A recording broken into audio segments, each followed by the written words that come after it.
Many of the challenges we face, whether it's standing up to Russian aggression here in Moldova or in Ukraine, but also tackling illegal migration, are challenges that we can only really solve when we work together with other countries. I've been having a series of very productive discussions here to strengthen everyone's support for Ukraine, but also to work cooperatively to tackle illegal migration, which is one of my 5 big priorities.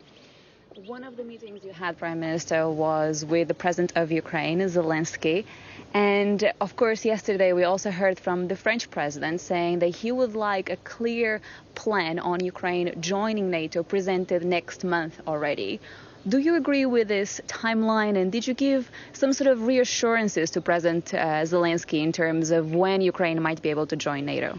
Well, I agree with the NATO Secretary General. Ukraine's rightful place is in NATO. And what we're also talking to Ukraine about right now is making sure that they have all the support they need for a successful counter-offensive. One of the things we've recently done in the UK is provide longer-range weapons to Ukraine. We were also the first country to provide main battle tanks. I'm proud of that record. And we want to make sure that we put in place security arrangements for Ukraine for the long term, so that we send a very strong signal to Vladimir Putin that we are not going anywhere. We are here to stay, and will continue backing Ukraine, not just now, but for years into the future. And he needs to know that, and we will send that signal of support.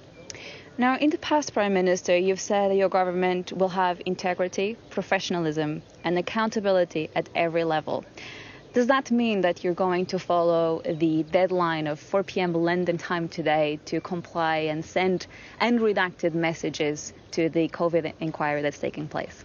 Well, I think it's really important that we learn the lessons of COVID so that we can be better prepared in the future. And we're doing that in a spirit of rigour, but also transparency and candour. We've cooperated, the government's cooperated thoroughly with the inquiry today, handing over tens of thousands of documents. And we will continue to comply, of course, with the law and cooperate with the inquiry. We're confident in our position, but are carefully considering next steps.